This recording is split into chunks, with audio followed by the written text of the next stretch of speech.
Thank you very much. It's a delight to be here. Great to see so many of you in the audience. These are tough times and we need very effective leaders. I'm delighted that Steve Radcliffe is here with me. We've worked together as a coach for me, and he's worked with a number of perm secretaries and boards around Whitehall, so he knows how we operate. Just one thing before we start, I'd like to just get a feeling, how many of the people in the audience are leaders? Could you put your hands up? I know Steve's got, okay, it's a good half. Thanks, brilliant. And Steve will talk about some more technology later, but Steve, over to you. Good.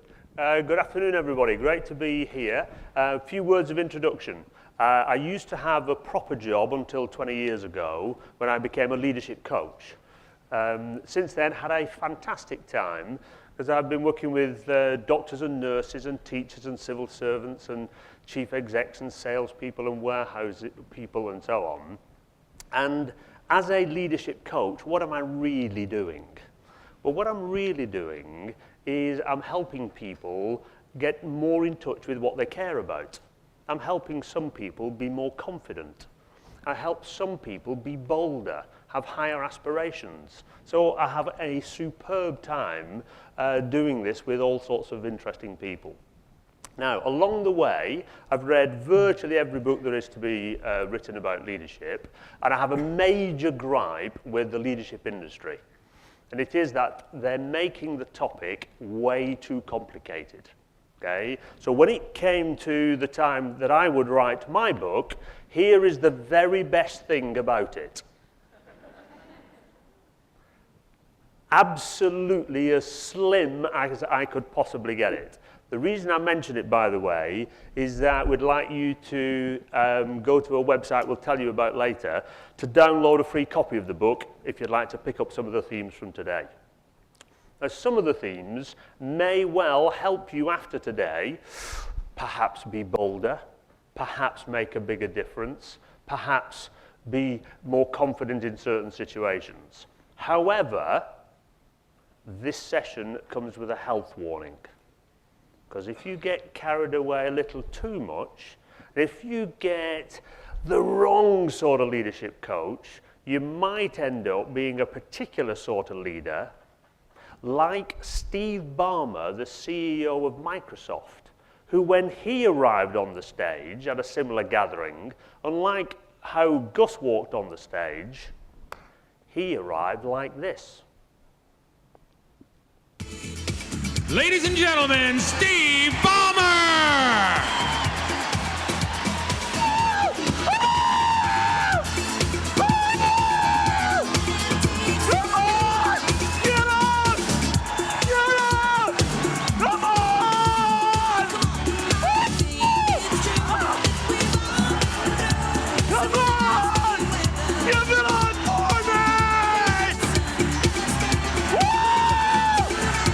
Enough. It goes on, doesn't it? He goes on a long while. Just imagine for a second, by the way, what would the civil service be like if you had a head of it that was like that? Just imagine walking down corridors in the Treasury and all of a sudden people are out of their offices and so on. Could be a crazy place. Okay, so don't get too carried away this afternoon, all right? But we do want you in action quite soon.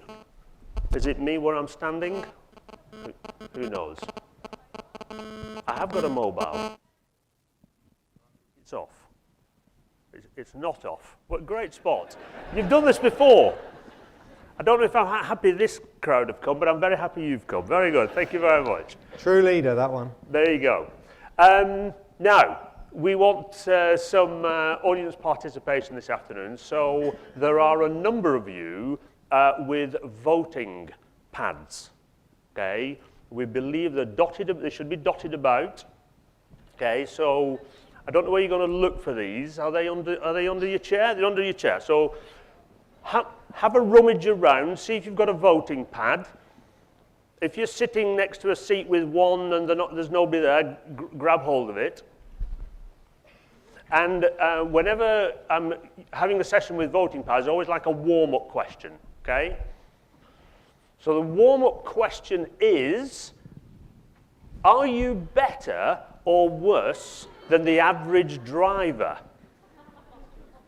Will you please vote 1 if you're better than average, and 2 if you're worse than average, and I'll give you 20 seconds. Go. 1 or 2.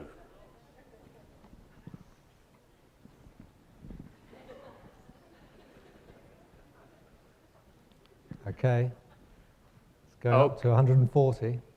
Okay, let's see what we've got. 80%. Now, somebody please explain this to me. Wherever I've done this, it's always the same result. So where are all the below average drivers? Who knows? I once did this in France, by the way, and I changed it to above or average lover. I'll bet you can predict the score. There was a small guy from Marseille at one point who, anyway, okay. Don't go there. So, want to move into the leadership space now. And before you vote in this instance, if you do not have a voting pad, we're going to give you a couple of minutes to influence the vote, okay? And we want you to look at these 4 leaders, please, and we want you to vote who is the most effective leader. Now, just while you're chatting about this, the second thing we're going to do, and I'm really hoping we've got some mics, roving mics today. If not, tune up the vocal cords because you'll be shouting out. Because once we've had the vote, I want to hear from you as to why you would be picking X as that most effective leader. I want to hear what is the ingredient of leadership you would particularly point to. Okay, so I want you to have 2 minutes conversation in your huddles now, just before you vote, on who is the person who's got the holder going to vote for. Have a chat for a while. And for the perm sex in the room, the second one is Lady Gaga. And that's right. That's right.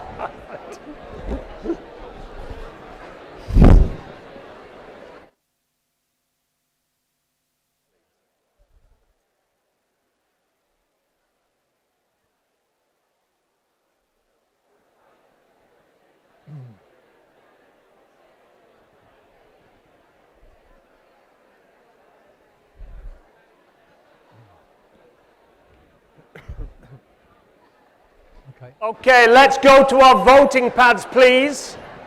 Your time to influence is over. We need commitment. Please start your voting. You've got 20 seconds. Vote now, please.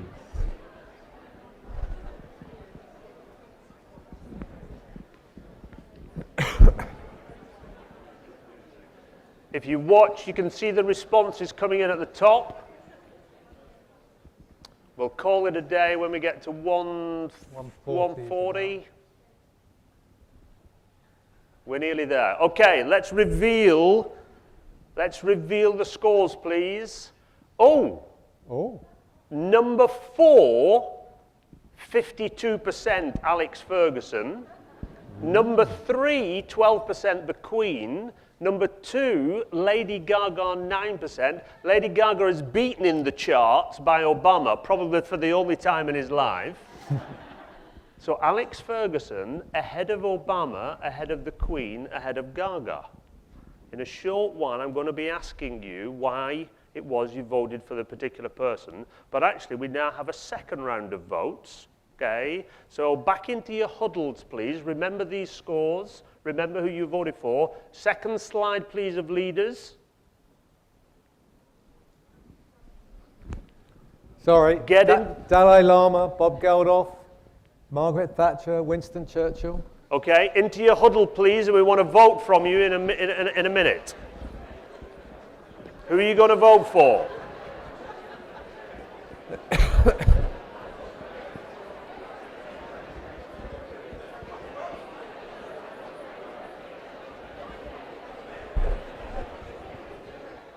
Okay, hit those buttons.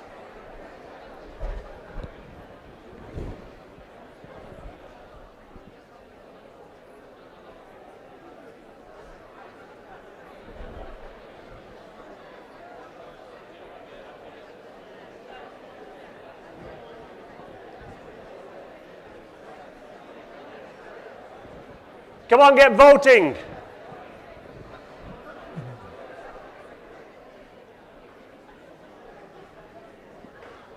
Last 5 seconds.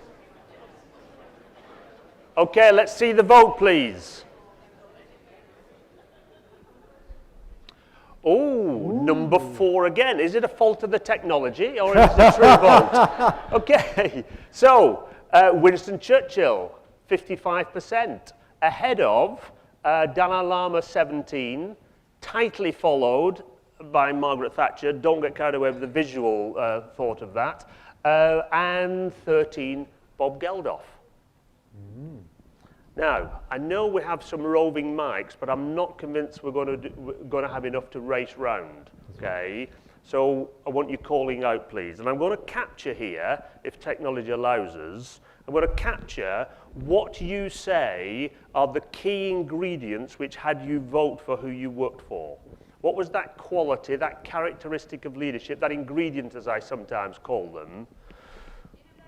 Innovation. Okay, excellent. That gets us started. Now, is the technology working? Yes. Yes, it is. Phew. My word. Sorry? Inspiration. Thank you. You're not trying to get the longest word or test my spelling. Okay. Sorry? Clear vision.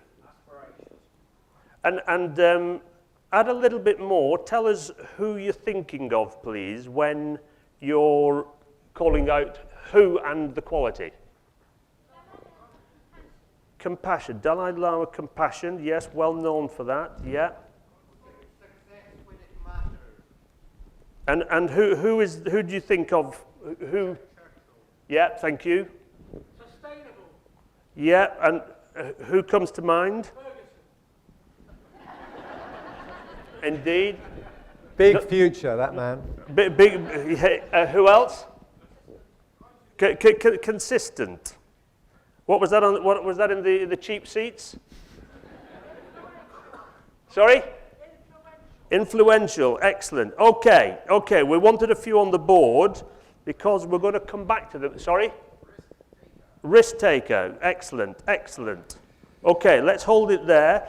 Gus, who would you have voted for and why? I was, surprise, surprise, for Ferguson on the grounds that he built teams, then rebuilt them, and through the years he managed to develop people fantastically and stay at the top and motivate all of them.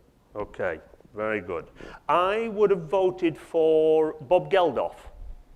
And the reason for that, and hey, we could vote for a number, couldn't we? But I would have voted Bob Geldof because he had no positional power.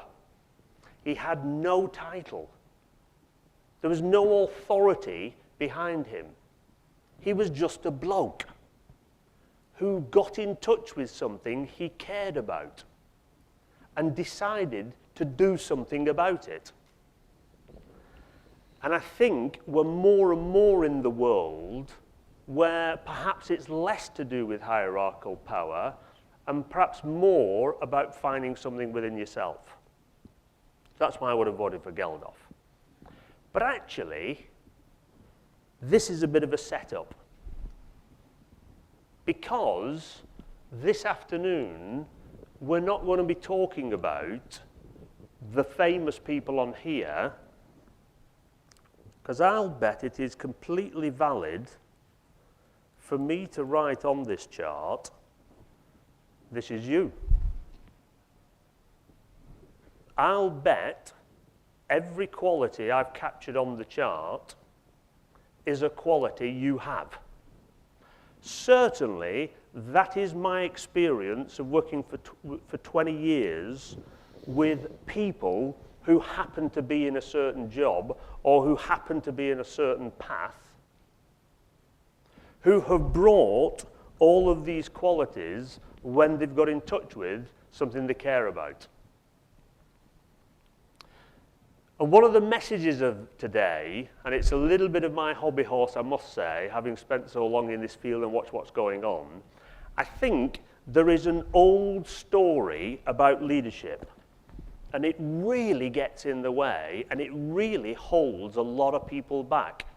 And the old story is that leaders were senior people with loads of experience and perhaps a big title and a desk and an office and so on, and they might have gone to the right university and school, and there is them and there's a little bit of them and us. And I think just that story is holding too many people back from being the leaders they can be and making the difference that we can make.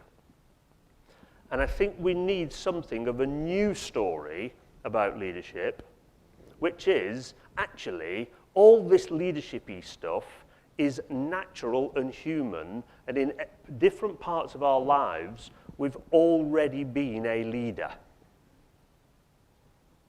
Interesting to think about the qualities on the pad, how many of those qualities are we regularly bringing to work?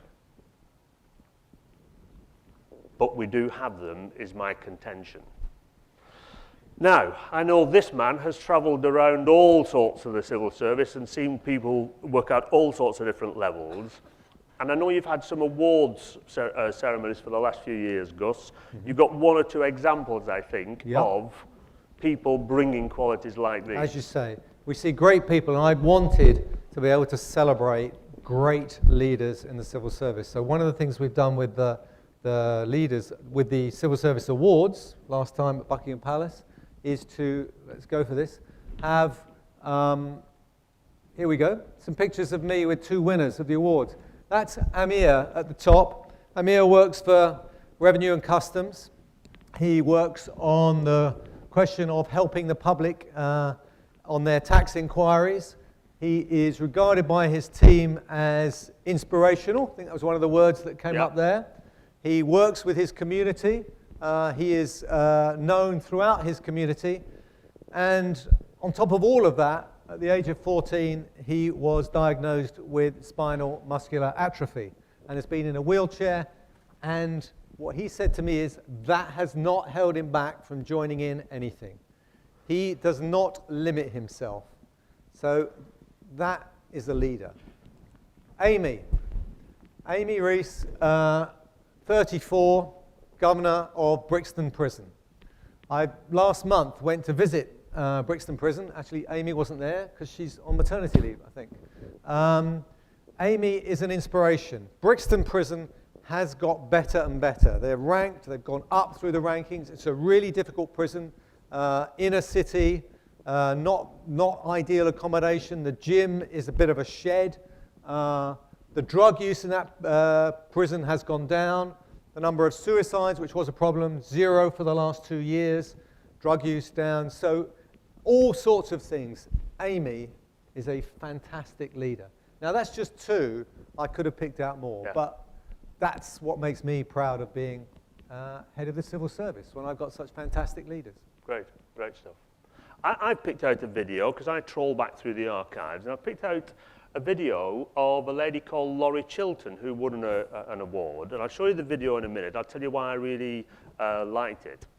But interestingly, I was told in preparation for this that when Laurie won the award, she would not go on stage without her team. She was insistent they went up together, which tells you a little bit of something straight away, doesn't it? The video about Laurie doesn't have Laurie talking at all. It's a lovely little cameo because it's about her team talking about her. When we did the voting, I asked you for what ingredients you saw in the leaders up here. The ingredients of leadership in the video are pointed to by her people. Please be thinking about yourself in these ingredients as they are said. Because my money is on everything that's said about Laurie potentially can be said about yourself. Let's have a look at the video. I would describe Laurie as someone with a lot of energy and also somebody who provides an enormous amount of personal support. Yeah, she's motivational, she's inspiring, she's caring.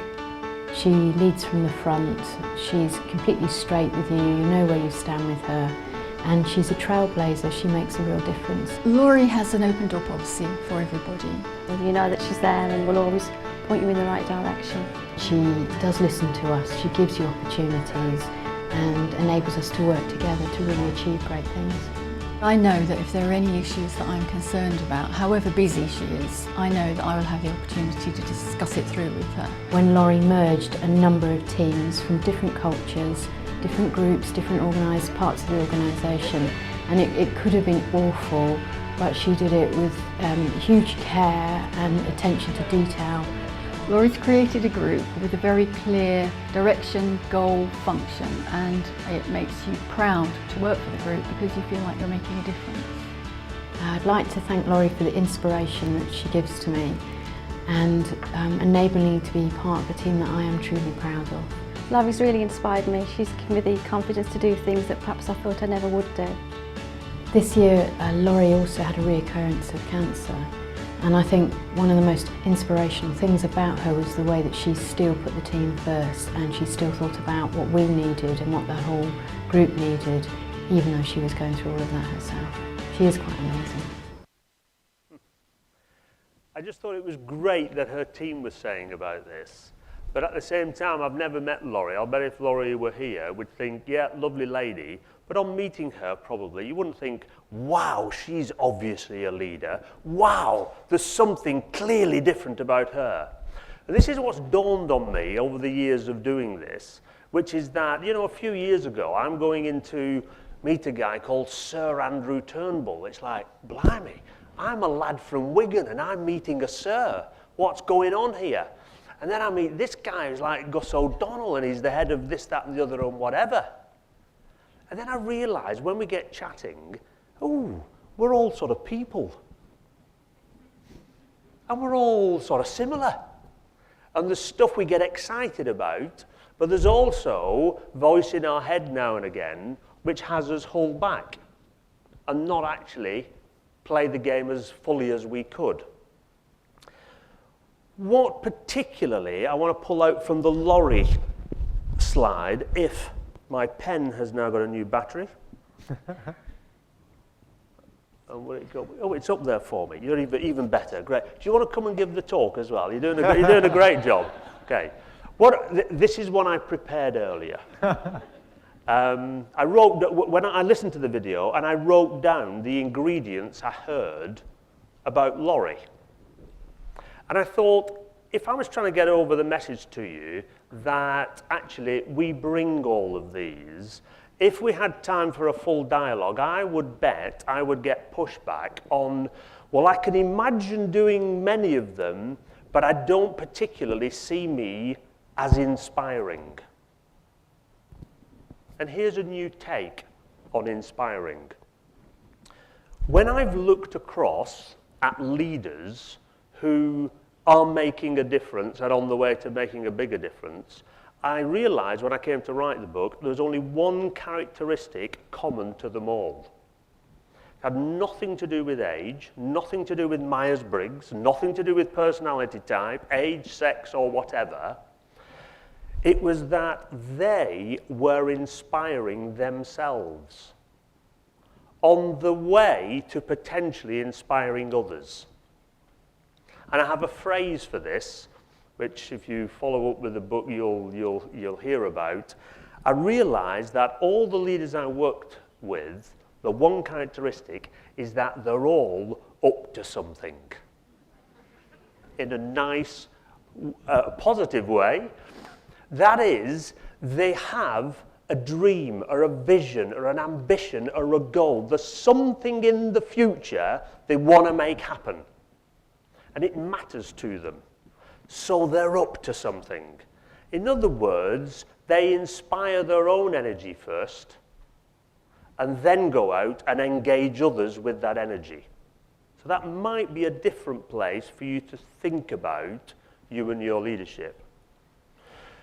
You've been out and about all over the place. I bet you've seen so many examples of this. I could give you an example from all different parts of the country. I take the opportunity to travel around. People, most recently in Ireland and Northern Ireland, working on the security for the Queen's visit there, which was fantastic recently. People whose absolute passion in life is to ensure that we don't run out of bees. I mean, bees, amazing. The most recent one, actually not the most recent, but the one that's kind of stuck with me, I went, I get excuses to do all sorts of nice things, so I decided, right, the Olympic site. These guys haven't given me any tickets, so I want to see the site. Yes. So I went out there, and I met the people who were in charge of vetting people as they came in to work on site. These were people from immigration, UKBA. And there were, you may remember, there were some stories about illegal asylum seekers working on there, and it wasn't British people getting the jobs. And this guy was just inspired. They had actually caught someone coming in with illegal papers. It was a forged, one of the Stans, I think, passport. That was good, but what was fantastic was that the individual who was coming in with the forged papers was in fact an undercover journalist from the Daily Mail who was trying to show that the civil servants weren't up to the job and weren't protecting it. Isn't that fantastic? And this guy was just made his day. So there are brilliant people around the system who are all doing their bit on leading. And the one thing is they're all very engaged with what they do and the people around them, because it's a team effort. So I know from conversations with Gus, he is meeting people every week, to use the vernacular, who are up to something, okay? Now, you might have an idea of what it looks like. I absolutely insist you get a picture of what it doesn't look like. So have a look at Keith in this video.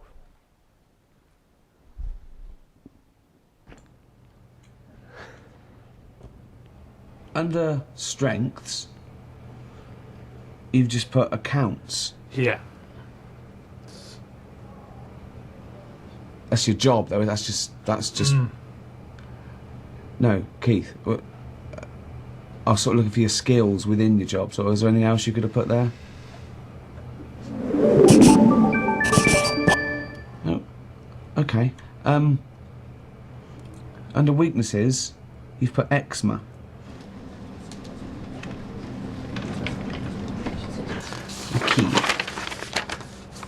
Right, you've left this section completely blank, Keith. You haven't done the Q&A. I thought that you filled that in. No. This is aimed at you. Look, to what extent do you believe that you have the skills and knowledge to perform your job effectively?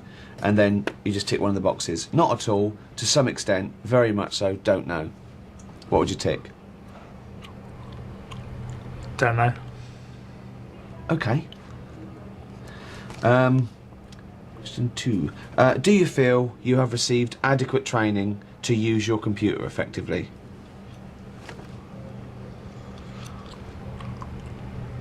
What are the options? Same as they're always the same. Always the same. Not at all. To some extent. Very much so. Don't know. Don't know. Don't know again. Okay. The idea. You get the idea. Do you feel you are given the So remember Keith and go to the other end of the scale when you're picturing you up to something. Now, final little piece before we change gear a little. I do want to leave you with a way of thinking about leadership going forward, which is a bit more chunky than what we've already proposed. We're all leaders. We all have the qualities. They're all in us. They come out when we get in touch with something we care about. And a very simple framework, which might help you think about this, I'm just going to draw on here. If we can go to paper show. Can we go to paper show? We can. When I came to distill down into the slim volume everything I knew about leadership, I realized, hang on a sec, there's lots of models and there's lots of theories, but do you know what? Whichever way you cut it, when you are in leader mode, and there are many times when you will be, your thinking always starts in the future.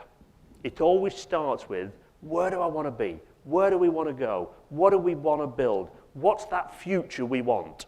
And at your very best, you don't get bogged down in what have we got. You're free in going to the future. Big, big leadership muscle. Second step, though, if the future you want to create is bigger than something you can do yourself, then the second step is you've got to get out there and engage people. Now, this is different to, and I can't believe I've been saying this for I don't know how many years, and not getting it through to so many people in leadership positions. This is different to communicate at and present to, backed up by the newsletter and the DVD. Engage is an interaction between human beings. It is two-way. It's about forming a connection. Maybe like in this little video clip. Maybe. Das hier ist mein Sektor. Das hier ist das wichtigste Gerät des Küstenwächters. Das Gerät und das Gerät. Überlebensradar.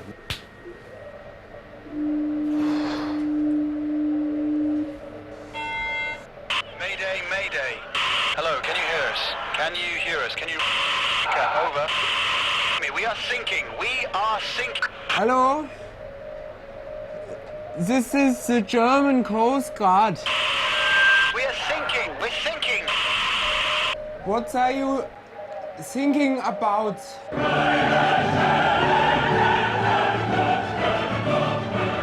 Deep human connection, on the same wavelength, almost telepathic. Engagement at its finest.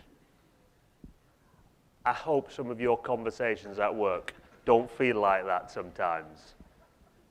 Engage. It is no coincidence that engagement and engage is getting a lot more press and a lot more coverage these days, and quite rightly, because I see it as an indicator that the old story of leading is dying and the new one is getting more prevalent. Because the new one is, we've got to do more to get the best out of our people, because they can all bring extra and they can all be leaders. And to be honest, we had a session on this yesterday on engagement. It's a key part of all the people survey, and it's a key part of when I go out and meet people. Take for example, Brixton Prison. I came back with a very clear message from the staff that I met in Brixton Prison that they thought we didn't deal well enough with poor performance, that they wanted to have access to their sickness records when they were selecting staff, for example. It's a very clear, simple message. So you get these things. I go there. I don't go there to, I go there to explain what we're trying to do in the civil service as a whole, to explain the future, but also to engage them and say, look, if where we're going is a more sustainable place, where we're more efficient, then please help me to find out how do we get to that future. That's the engagement part. Versus, I've met loads of leaders with a sense of future and a sense of vision who've then communicated at and have missed out so much by not engaging. The result and the next step, if you don't engage, boy, is it difficult to deliver to the level that's possible. Lots of leaders do a little bit of a job on future, focus like Billy on deliver. It's like, guys, where's the engage in the middle, which will then lift deliver? For those of you who've heard something about the 4 Ps, I love the 4 Ps because they fit in here beautifully. Future is all about get in touch with your passion and a future you want to be proud of. They're the 2 which sit there. Why engage? Because that's how you add pace. And how are we going to deliver? We're going to deliver with professionalism. So, wanted to leave you with that framework, but actually, given our time, I want to move us towards a Q&A just on this topic of leadership. And I'm going to kick off, actually, if I may, Gus, by asking you to reflect on your journey as a leader. When you started thinking about this stuff, do you want something different for people in the civil service now? You were talking about the boy from Wigan. Well, here's the boy from Balham, right? Who did make it to the top. Leadership for me, when I joined the civil service, I can safely say that for the vast part of my career, I didn't do it. I didn't get trained in it. I didn't think about it. I did my job. And the reason that we're having this session now is so that you will be a lot better than I've been, so that you will get this message a lot earlier. I wish I had understood that actually there was a leadership role. I thought if I was really good at my job, that was fantastic, that was going to do it. And bizarrely, it probably did work more than it should have done. And I want your generation to be much better at actually understanding that there's more to this than just doing your job well. It's actually developing, coaching, all of the things that Steve's been talking about. And we're all capable of it. I remember when I joined the civil service, my first appraisal, this was back in 1979, person that interviewed me, a guy called Mike Spatman, I remember, did my first appraisal, described me as a rough diamond and said that I had the capability to make it all the way through to grade 5, SCS 1, for those who know it. And there were limits placed on people all the way through. And one thing I would also say to you, the lesson I've learned from all of this is do not let people limit your aspirations. Always think that actually you can work through these things. It's amazing what you can do if you're given the opportunities and the development and the help and support and all those things that you want. Make sure that you're giving them to the people that work for you. Superb. So start to line up your questions, and I know we've got a couple of mics, and if they don't appear, be loud. But I just reinforced the limits bit and so on. Part of virtually every interaction we will have in helping people become more the people they want to be and so on is helping them spot those limits, either voice in the head, I'm the lad from Balham, I'm the lad from Wigan, which can hold us back, or how people around us trying to impose limits. And every leader I've worked with, at some point or other, it's about noticing a limit and going beyond it. Don't get stuck. Where's our first question going to come from? And how quickly can we get a mic to you? Come on. Got a mic, and is that a gentleman? Did I see you? Yeah, up at the top, please. Yeah. Thank you. Right there. If we could line up the next one as well, that'd be great. Hi, Jeff Wolfson, HMRC. I was at the Q&A session before where you were also there, Sir Gus, and I'm just stating that I was very disappointed to hear what you had to say about pensions. About pensions, civil service pensions. I think I got the impression that you're sort of getting divorced from the lower paid rank and file civil servants.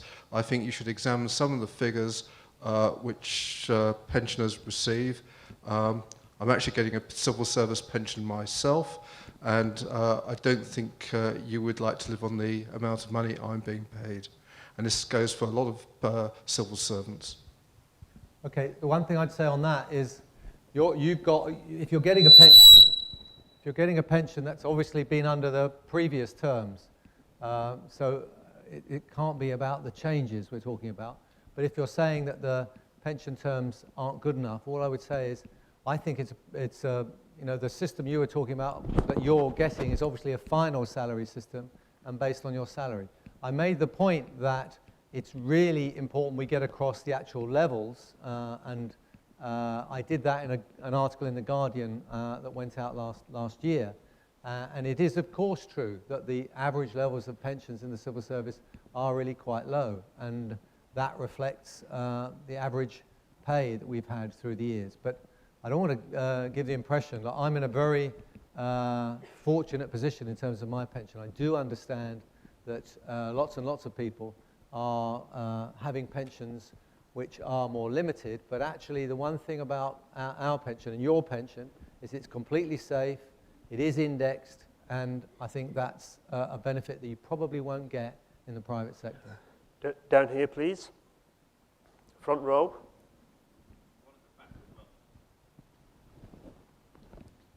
And then there's a lady, I can see about 5 rows back, thank you. Oh, there's one at the back, is it? Okay. Yeah, please go. My question is, do you think the leadership challenge is harder for women than it is for men, or is that just a voice in my head?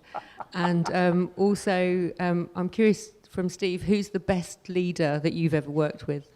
Ooh, blimey. Okay, so that's right, that's right. Right, so that's the second one answered, okay. So the first one, can I just see whether there's a majority of women in the room? Yes, there is, so I'm going to have to be really careful with the question. Okay, I will go to the safe ground, which is the research. And I'm afraid the research says, and it saddens me this, by the way, somebody with a wife and daughter, the research says that there is more of an inclination for women to be less confident and to be held back by those inner limits, okay? And unfortunately, I have seen this a number of times. Most tellingly, and I have to be honest, the time I have felt most out of my depth doing the work that I do is when I've worked with women who've had a baby and are looking to return to work. And I have just sort of been staggered and choked at times at where the self-confidence has gone and how long it's taken in some instances to recover it. I learned a lot in those situations, and I realized I think there are some things the men are not going to be able to understand. So, that having been said, if you are of the female disposition, do not let the research get in the way. Get up to something and go for it.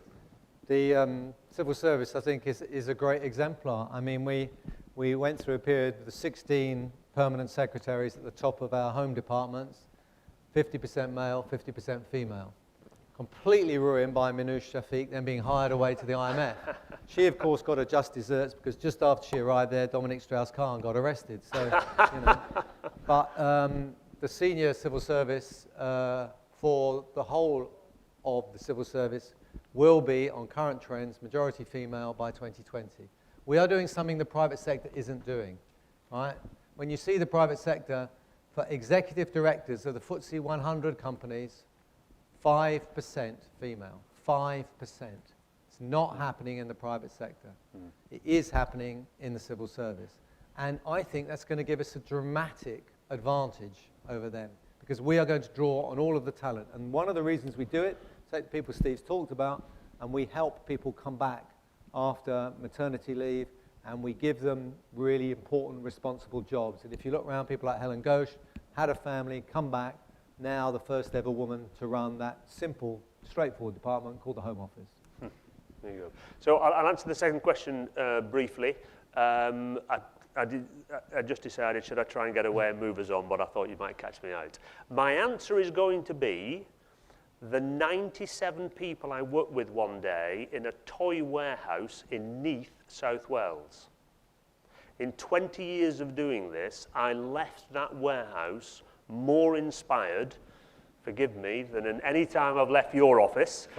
Take that as room for growth. There were hardly 2 GCSEs to rub together in this room of people packing toys into cases, but the way they decided during the day, we are going to be great, was truly inspiring. So I'll say all 97.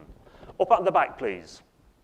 Yeah, just in terms of leadership, I noticed that you didn't have things like fairness and transparency in terms of the qualities. A lot of painting about vision, but surely there's something about leaders really being prepared to take people down the right path.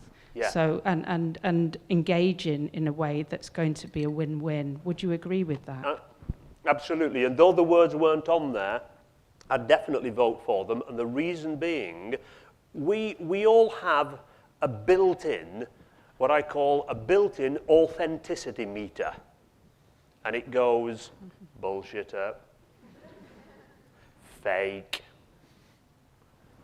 unfair, etc., etc. So actually to engage, and this is why a lot of people, by the way, don't like going into the engaged space. They prefer to stay, I'll just communicate at, is that you've got to be authentic and true for people to be willing to engage with you and in you.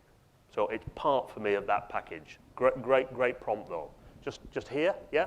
As someone who's not actually in a leadership role but would quite happily be in one, how do you break down the barriers that people are putting up that stop you from getting to those roles, stop you from developing, don't provide training for you, and also try and quash your desire and your passion for your role?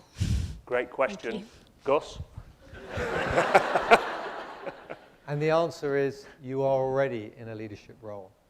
You are already in a situation where you can, to use a quote from my coach, get up to something. You can make a difference. If you do that in the role that you're doing, you will push forward the barriers to getting on. I can judge from here that you've got plenty of space in terms of time in the civil service to get through that. I think it's really important that all of us don't limit ourselves, do everything we can. There are plenty of things you can do to lead where you are. When you think about a lot of the things we're doing in the civil service around lean techniques and all the rest of it, we're using people together to say, how do we improve these things? I think it's up to us all to lead throughout the organization. If you're all engaged, as it were, you all decide what the future is, and then you all deliver it. So I put it back to you. As a leader now, show how good you are, and then that will make sure that your managers move you on and end up being led by you. Yeah. Okay. Just to repeat that, because I'm not sure everybody can hear. Really the good. suggestion was get a mentor as well. Yeah. Steve. One of my big messages about, having seen leaders and who gets on and who doesn't and so on and so on, ultimately, how you get on as a leader in life, your career, the difference you make is down to you. But the second piece of the jigsaw is, do not think of attempting it alone. You need a support team. You need somebody who will give you some encouragement. You'll need somebody who will be the person you can go and vent off when you're upset. You need somebody who will give you a couple of creative angles on something that's bogging you down. And this is a beautiful example. Go and find a mentor, somebody more senior in the organization who's walked exactly the same path and probably was saying the same things earlier down the journey. I think that's a really good prompt. Thank you. And an example of something I used when I was interviewing for a job. I got someone to interview me, and I videoed it, and I took the video home and I showed it to my wife and my daughter. It's cruel what I say. There is something about that closeness that makes the feedback rather personal and direct, but it was incredibly useful. I was working with Sam Allardyce at Blackburn a year ago, and he said exactly the same. He said it was my wife. She kept on saying, "Stop saying And he said, "I've stopped." Yes. Over here. Okay, thank you. Marvin Antar, Department for Transport. Sir Gus and Steve, thanks very much for this presentation. Sir Gus, I heard you talk at one event hosted by DCLG, hosted also by the Positive Sport Group. Now, the question I wanted to ask, similarly to the lady downstairs, why do we not have much more ethnic minorities breaking into the top tier of senior civil service? So that's part one. Part two, I think we ought to take an honest and frank view about some of the barriers why people are actually being prevented from, putting what we hear, which is fantastic, into practice, i.e. lots of shekels on people's feet in terms of, exercising that innovation, creativity, and, team spirit in order to actually deliver real things on the ground. And what can you do as part of what you're doing today and more to actually get the messages filtered on the ground? Right. Two very good questions. The first part, yes, I used the example of getting women breaking through, and that was because we took a lot of action. We worked hard at it as being a female-friendly employer, and we're now seeing the results come through. We absolutely haven't got there in terms of ethnicity. We're improving. As a civil service as a whole, the numbers are getting better. But they're getting better mainly at the bottom. They absolutely haven't got through to the top. There's a massive amount to do. You are part of the answer to this. I need to know what it is that we need. What are the actions we need? actually make a reality of this. We are starting to attract more. I mean, one of the problems was we weren't attracting people from black and minority ethnic communities. We have done something really quite effective in terms of summer workshops to do that. The numbers are starting to come through really quite dramatically, and we've picked up some amazing talent as a result of going down that line. And just encouraging people, I think that they rightly look up and say, well, is that a place for me? And the civil service, more than any other, I am legislatively required to run an organization that's got to be open and meritocratic. So I need the best people in, and I've got the systems I think will then push the best people through. So it's, for me, a no-brainer. We've got to be there. We are not doing enough yet.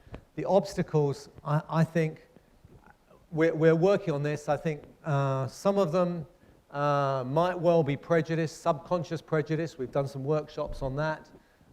Some might be, and I found this quite a lot, limited aspirations. You know, we found it with women when we looked at who was applying for jobs.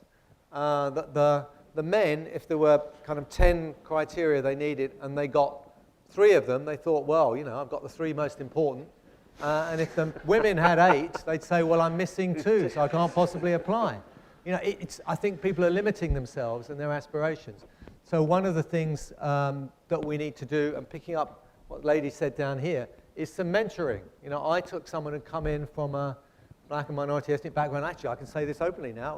Minouche Shafiq, when she came in from the World Bank, I mentored her. You know, I obviously did it too well because she became a permanent secretary and then she got hired off to the International Monetary Fund. So, you know, sometimes you can't win. But I think there is a role for us at the top to be mentoring and bringing through that talent, because it's there now. We're starting to get the right people in, but we're absolutely not pushing them through fast enough. Sorry? Specific goals? You know, exactly. I would love to do, just as we've got 50-50 on male-female, I'd love for us, in terms of the top of the civil service, it to look like the population as a whole. That's where I want it to be. Okay, so we've got a bit of a decision time here, because I was about to say we've got the last 2 questions, and I've just seen 4 other hands go up. Okay, so I think we should say, for those of you with trains to catch and so on, we should be finishing about now. Okay, so we absolutely don't want to be disrespectful of that.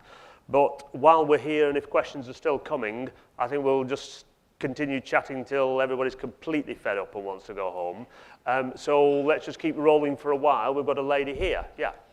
Thank you. I think this has been really interesting. One of the things that's really struck me is that leadership almost feels like the wrong word, because we don't all feel as if we are leaders. Yeah. It's almost like you need a word like being really good, being a really good civil servant, because that's kind of what you're getting at. There was a lunchtime session actually where they talked about, as well as management and as well as leadership, which is I think what you're getting at, there was a third element which is command. And it was recognising that the senior civil service and ministers, they make decisions and we then carry them out. And I sometimes think I'm not a leader because I don't feel as if I can make the decisions. And that's command. And I thought that was really helpful. I'd never come across it before, and I just wonder what your views are. Yeah. So we must have met in a previous life, okay, because I decided I was going to write a book on leadership. And the bit that I forgot to plug, by the way, is that the book you can download for free is no bit of rubbish, I have to tell you. In its business format, it's the #1 leadership book on Amazon of the 175,000 you'll be offered, okay?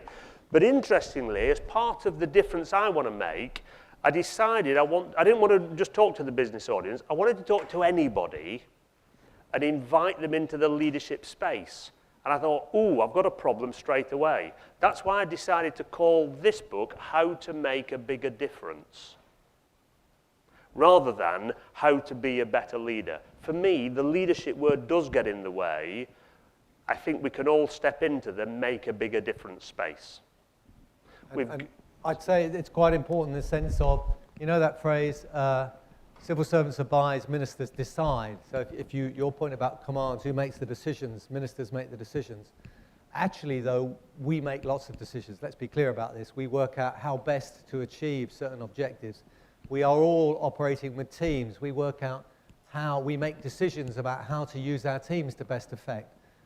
who to promote, who to bring on, how to help various people, what to do about people who aren't performing well. So I think we are making lots of decisions. I agree that the leadership word tends to, you know, it's the bit that we've got to get away from. And the idea that you have to be this charismatic, big egomaniac. I mean, they did Steve's thousands of leadership books. As an economist, I can tell you, rogue economists went into business and they wrote books about fantastic business leaders. And they all ran companies that were really good. The only problem is, 5 years down the track, those companies are all broke, right? So it changes. And then they pick out whoever happens to be the leaders at the time.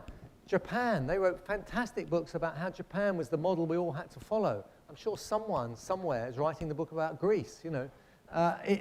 It's one of those things where I think there are certain very clear, simple, timeless things, and that don't look in this vast array of leadership books. There are some just simple things. I think what Steve said about if you can explain the future to your staff, engage them in what that vision really is and what it should be, and then deliver it with them, you've got it. That's it. It's quite straightforward. At the back? We should. Let's take, we've got the lady here, we've got a lady here, and we've got a gentleman there. Are we oh, there's the lady here, oh my word. Okay, how's about quick questions and quick answers? Okay, two quick points. I think there are still two big barriers to leadership. One is risk. I was really pleased to see risk-taking up on the list, but we don't facilitate that. And secondly, we're still acting as individual departments, and all of our issues are actually cross-cutting these days. And that's, you know, it's all very well saying engage and deliver, but there are big, big barriers to doing that on that cross-cutting canvas. And on that second point, massively important that if we're real leaders, we are trying to deliver for the public, and we break down those departmental barriers to get in the way. And on risk-taking, I learned an enormous amount from my job when I was a press secretary. You have to take risks. The next day you realize quite how much you screwed it up because of the newspaper headlines aren't quite what you'd intended. So it's really important to get that feedback going. Take risks, get feedback, learn. We all do it. I'm still doing it. Lady here. Hi, thank you. I'd like to thank you for your presentations. I've really quite enjoyed it. Good. And I'd also like to endorse the fact of simplicity on leadership. I'm from Parallax Consultancy, and I bring simplicity to finance in organisations. And what I found particularly helpful, not only for me in my own learning and development, is being a mentor for people and actually helping other people get on. I've learned so much from that. And I think I'd like to ask really, have you got a formal mentoring scheme within the civil service? I don't work in the civil service, but I actually operate in my own accountancy body, which is SIPFA, and I am a mentor for people in there on an official basis, and it works really well, and I'd like to know whether or not you're doing something similar in the civil service. Yes, very much into mentoring programs, and there are lots. Every department has them, and we've got things where we can do it civil service wide as well, so you can have a mentor from outside your department. So another quick one here. Yes, it's really quick. I'm after a favour, please, guys. I'm very keen on supporting carers. You'll notice there's a massive gap. You can be a woman and there's a women's group. You can have a disability, there's a disability group. What about carers that care for other adults? They're massively prejudiced against, I feel. My father is a retired civil servant. He retired to care for someone. There isn't a provision within the current civil staff survey to ask, do people feel prejudiced against for being a carer? I've asked, and I've been told that even though it's early July, it's far too late to get it involved in next year's survey. One word from you, and it's in there. So I'm after a favour. I can definitely deliver that we will look into this. I just don't know if they programmed the survey for this autumn yet, because it has to go into the computer, and it's 320,000 staff we put it to. But it's only 8 words, isn't it? It is another question, and we're trying not to increase the numbers of questions. But I will look into it, and if we can do it, I'll do it, all right? Oh, thank you. Hopefully quick from the back. Quick one, Gus. As the head of our civil service, what do you see as the biggest challenge facing civil servants? Well, the biggest challenge for civil servants is that we don't rise to the challenge of being able to show that we can change that we can work during these difficult times where virtually every department has a third cut in its budget. If we can show that not only have we got those traditional values and we've got the 4 Ps, but we can actually manage change well, which is one of the things that you, because we engage with you in the staff survey, tell us we're not good at. If we can do that, then we will have a civil service not only got a fantastic reputation for policy analysis, but actually a fantastic reputation internationally for being able to change and manage under difficult, very, very difficult circumstances. So if you needed to see what it's like being up to something, that was just that last 2 minutes. There's an energy there when you're up to something. It looks like that. Our very last question. Just a quick comment. The word poor performer, I find it very demotivating. Is there any other way that we can describe it? Because we did have a fixed appointment that actually worked at my office, and he felt it was quite punitive. So I'm just wondering if there's any other way of describing poor performer and not sort of like crushing somebody. I think, well, I'm a believer in honesty, and I think at times we ducked some of these issues about poor performance. So I think we need to be clear and honest. We shouldn't fudge issues, but we also need to be clear that actually we are there to support someone. None of us want to have poor performers within our team. We all want to make sure that we raise them up and that we improve everybody. And if we can't, then we say quite honestly to people, look, this may not be the right job or career for you. But I think honesty is the most important thing, and I don't want to fudge that. Okay, we're done because we've all got homes and pubs to go to. So I've got one final slide. If you'd like a free copy of the audio book, if you go to civilservicelivenetwork.com, there is a group we're starting which is Make a Bigger Difference, and there'll be regular stuff on there, and that'll tell you how to download the book. Also, I'm making it free to everybody in the civil service, so go back to the office, say you had this fantastic session with Gus and Steve Radcliffe, and you definitely want to have a look at this book and get the word out there and spread the word. Thank you very much. And finally, from me, I did it at the start. I would just like you to raise your hands. How many in the room are leaders? That's better. Thank you, and thank you to Steve. Thank you. Thank you.